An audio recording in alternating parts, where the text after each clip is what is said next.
Hmm,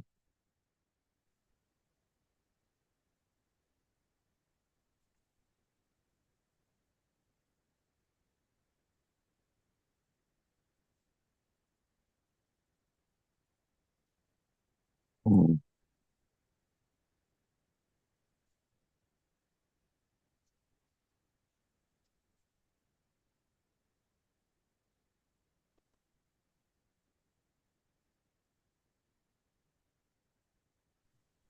Hare Krishna Mataji, I made it 48 only.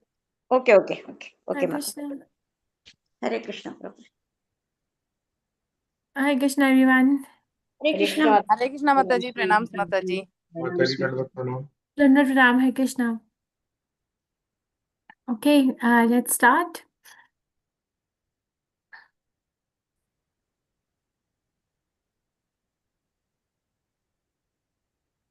Om Namo Bhagavate Vasudevaya. Om Namo Bhagavate Vasudevaya. Om Namo Bhagavate Vasudevaya.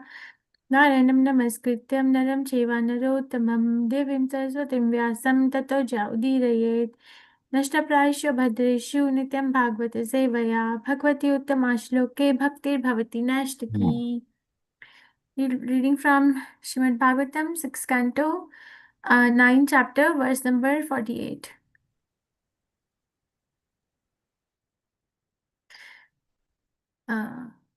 किं दुरापं मयि प्रीते तथापि विबुधार्षभः मयि एकान्तमतिर्नान्यान् मत्तो वञ्चति तत्त्ववित्.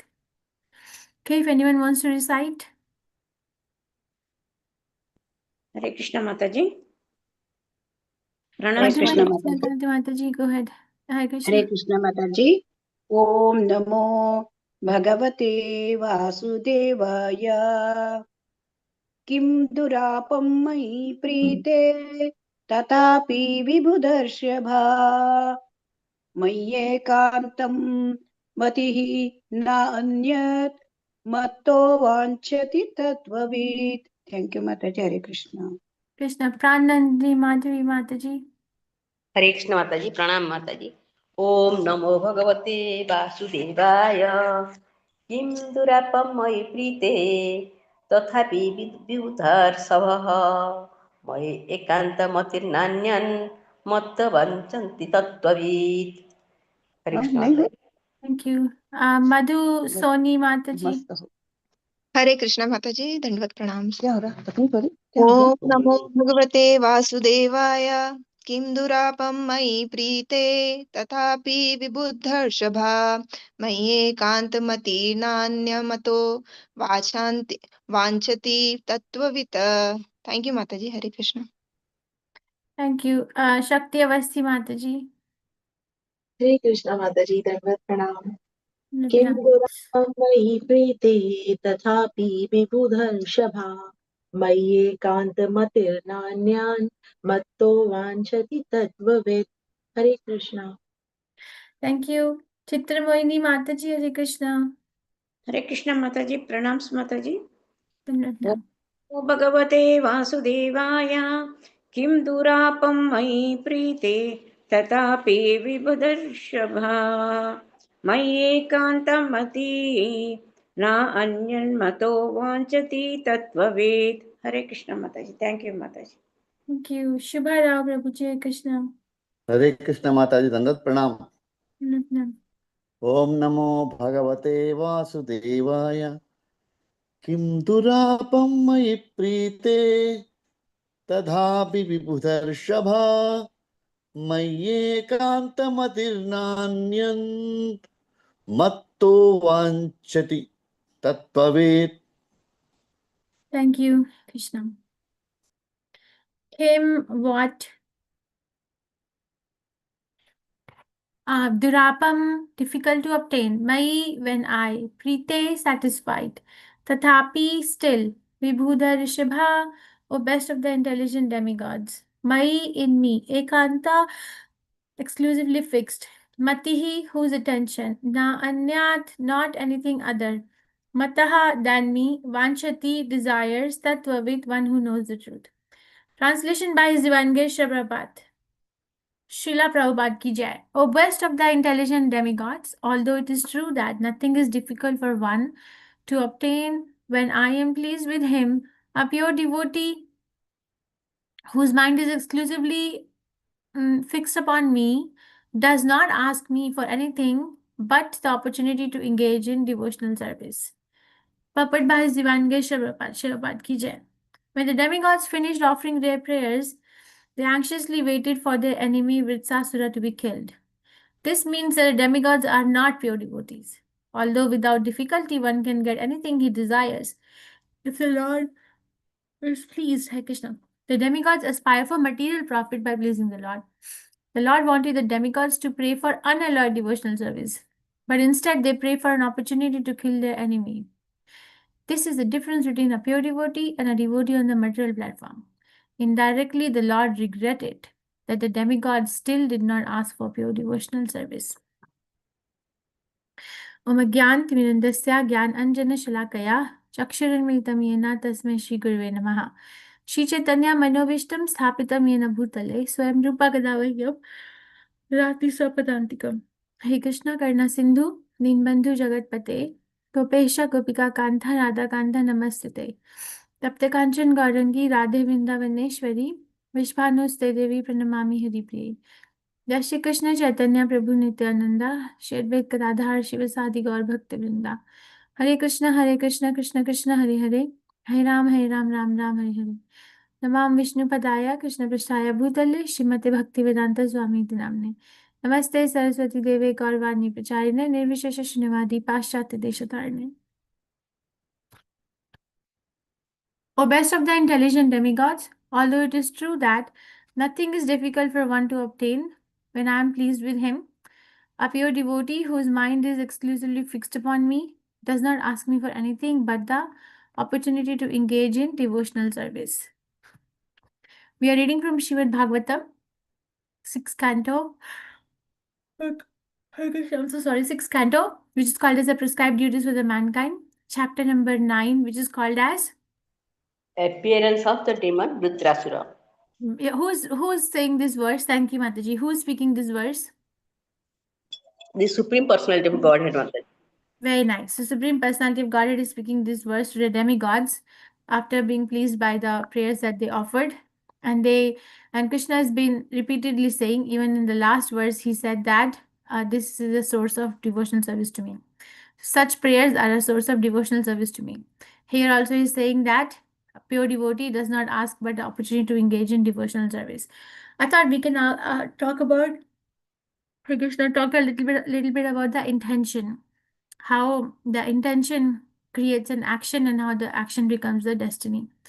Okay, so the intention behind our prayer is something. Okay, if Krishna gets pleased, now Krishna has made his situation very clear that if we are really offering prayers from the platform of true knowledge of him, like the demigods, and approaching him wholeheartedly with tears in the eye and with full conviction that there is no one else other than the Supreme Personality of Godhead whom we can approach for whatever reason, with material desire, with spiritual desire, with no desire, with desire to be liberated, Krishna reciprocates. Krishna reciprocates, so that's clear. But then Krishna reciprocates, then Krishna also, you see, it's a personal interaction, right? Also wants to emphasize that a pure devotee just wants to engage in my devotional service. So that will give a proper protection, an umbrella of protection. Right now, you're asking for protection for one particular scenario, right? The attack of Vritsasura. But that does not guarantee that there will not be any further attacks. That does not guarantee that you become deathless. That does not guarantee that you will not have any other problems ever in life. Right? So it's like, so he's indirectly, Krishna is regretting, Prabhupada is writing in the purport that why don't you ask for the pure devotional service? Because pure devotional service is kleshagni, right? One of the 6 characteristics of pure devotional service which are described in Nectar of Devotion. The first one is Oh, I'm so sorry. Hare Krishna. Kleshagni. What is the meaning of Kleshagni? Who knows? Kleshagni. First characteristic of your devotional service. All the material desires and difficulties are removed, Mataji. So all difficulties are removed. It doesn't say all material, right? Very nice. So all kinds of difficulties are removed because in devotional service, if we are incurring any difficulty, that will also be removed. So all kinds of difficulties are mitigated by pure devotional service. Okay, the word pure is important. Pure devotional service. All kinds of one gets relief from all miseries. Okay, so who's but here they're asking for one escape from one misery, which is a very less of a ask from the Supreme Personality of Godhead. The highest ultimate intention should be, which Krishna is revealing again and again, is to ask his pure devotional service, because once we ask for his pure devotional service, that pure devotional service comes with all the other characteristics, right? Everything, Kleshagni, then what is the other one? Shubda, Moksha, Laghu Krita, like all the 6 characteristics, they come one by one by one, and one becomes supremely happy, saturated with happiness. We are not happy on account of our sinful activities, right? That is the block. On account of our sinful activities, one is not happy. We try to find the reason on something else or someone else because that's where the mind is, doesn't want to look inside. But the real reason is the sinful activity. Yesterday, I was at Gita Nagari and we had the girls' Sangha, the ladies' Sangha, and we were reading Teachings of Lord Chaitanya together. And after that, we were reflecting with each other after the reading. And one girl, and none of them was Indian, huh? I was the only Indian sitting there. None of them. One was from Poland, one was from America, one was from South Africa, one was from, I think 2 were from Poland, something like that, or might have been Berlin, something like that. But it was very interesting that we all were reading Prabhupada book together, and one of them said that, you see, one can portray themselves to be very moral and good character personality in the outer sense. But if we study their personal life, then they are suffering. There's so much of a gap between what they are to the outer world and what they are in their personal zone. Suffering in the family, suffering in their own mind, with their own health.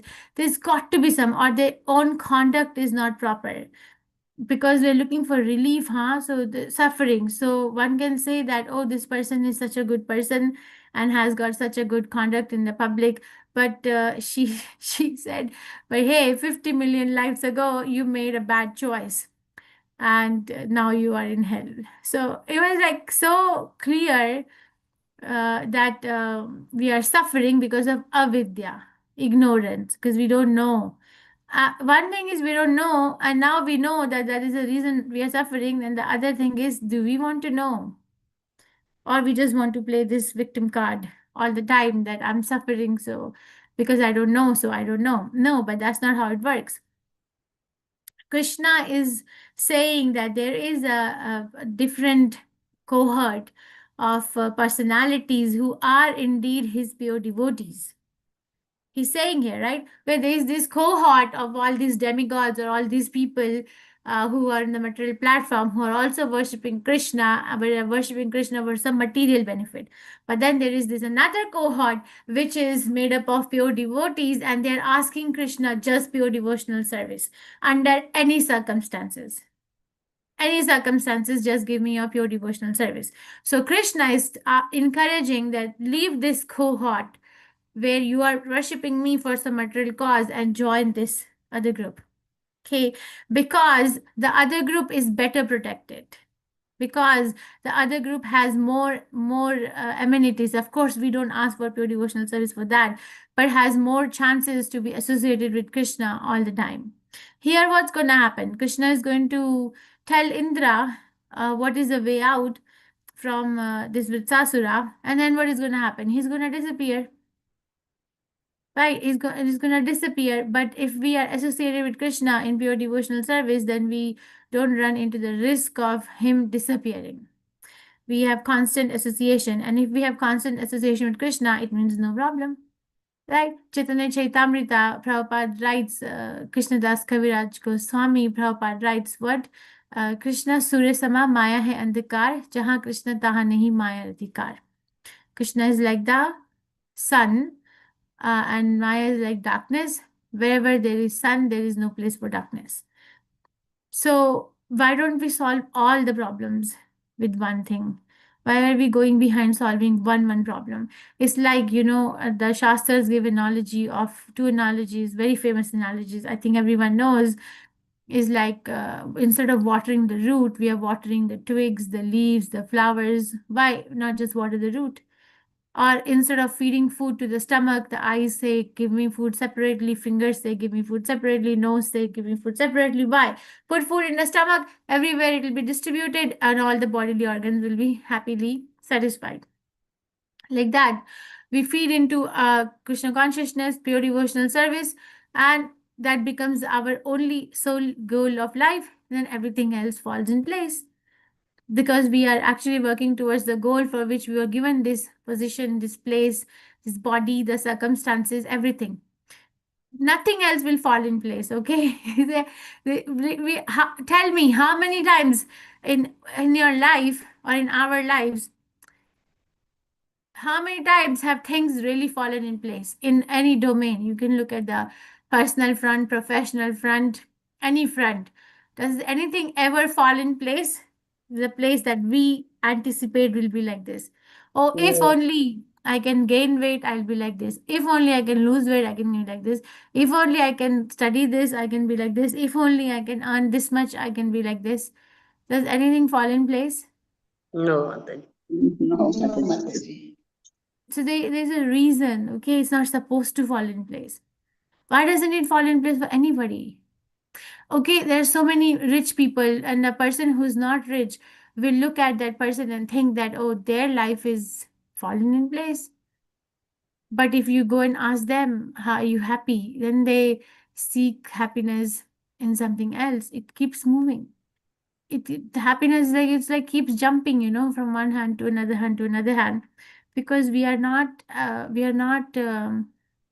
understanding the functionality. It's happiness is the function of the soul, right? Like discrimination is the function of the intelligence, mind function is thinking, feeling, and willing. Like that, happiness is the function of the soul.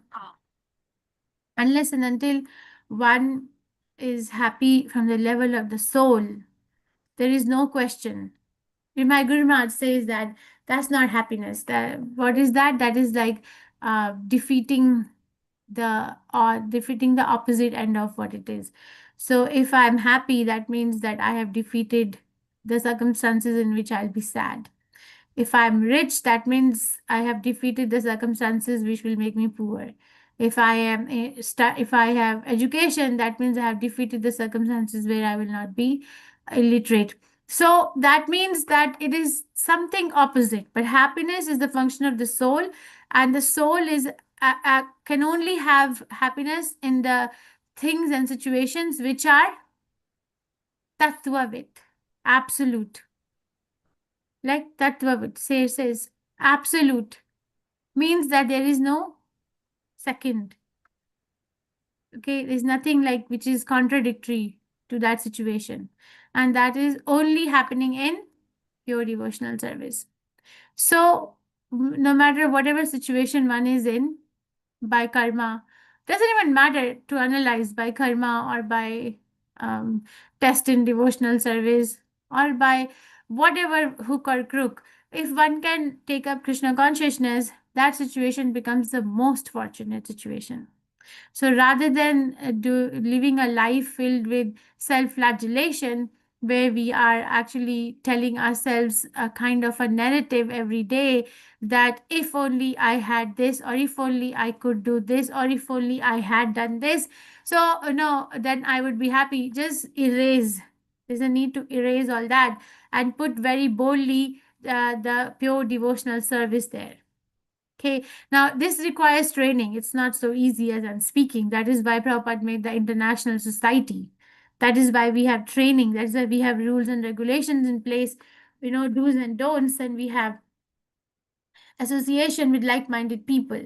So I was listening to Swami Bhagwan Keshav Maharaj's lecture. He was saying the rule of 6 in corporate world nowadays. What is it? If you are surrounded by 5 people who are health conscious, you will be the 6th one. If you're surrounded by 5 people who are very passionate about their lives, you'll be the 6th one. If you are surrounded by 5 devotees who are very eager in progressing in Krishna consciousness, you will be the 6th one. So a man is known by its company. Okay, so it is very important that what kind of a company one is keeping, where is one going to regain and shed off all the mishaps that we bring from the world, and what are we keeping in forefront? What are we keeping in forefront? In forefront, what are we keeping? Am I keeping my concocted ideas of happiness, or am I keeping in forefront my goal, my march towards back to Krishna? Or order of my spiritual master, order of acharyas, order of Srila Prabhupada, what is in forefront? Okay, and that will decide where we are going to walk. We don't need to listen to 100 million motivational speakers who give like one kind of instruction everywhere they go, and it doesn't work because we are not cookie cutters. We are different personalities, so different things will work for different people. That's why we need pure devotional service, devotional activities in Krishna consciousness. You know this, right? That there was a very big businessman, Bhaktisiddhanta Prabhupada pastime. There was a very big businessman, and he was not happy. So he found out that there is this very nice elevated saint, and he comes to Bhaktisiddhanta Prabhupada and asks that what is the remedy to become happy? I'm not happy. I have everything. I have good family, I have money, I have no problems, material comforts are there, but I don't feel happy. Bhaktisiddhanta Prabhupada didn't answer any question. He said, okay, we'll meet after a week. Now go and wash vessels in the temple. So he didn't understand, what is this like, what is this kind of an answer that you go ask somebody a question and they direct you to wash vessels in the temple. So this person was directed to wash vessels in the temple, and he would wash the needy vessels, the vessels in which the cookings were done for devotees, every day, multiple times a day, every day. Okay, and he would wonder because he had the faith. This was in his favor. He had faith on instruction of Bhaktisiddhanta Prabhupada. And he would wonder when will he get the answer, because the hope was that there will be an answer at the end of a week with my question. He kept washing, kept washing, kept washing, kept washing, and then suddenly washing, he felt this sense of happiness. So after a week, Bhaktisiddhanta Prabhupada called him and asked him, so what were you asking? You don't get happiness? And the person said, no, that's fine. I feel very happy washing the vessels in the temple. I feel very happy. You see, you cannot explain because this is not a phenomena of this world. Krishna consciousness is the connection of the soul with Krishna. Okay, there is no vocabulary that a materialistic person has invented or could ever invent which will explain this. It's a eternal relationship, and we are looking for this kind of revival of such meaningful unconditional relationship in the material world, and we keep on getting into road bumps. And actually the answer lies in cultivating pure devotional service. So why don't we take to pure devotional service and then solve all our problems in one go and become happy always, not depending on one particular situation, that if I can only kill this demon, then only I will be happy. Very conditioned, right? I think I'll stop here. Any questions, reflections, realizations, corrections? So set an intention behind your prayer. Let us do that together, because the intention will define our action, and our action will define our destiny. Any questions? Reflections, realizations, corrections? Thank you, Mataji. Hare Krishna, Mataji.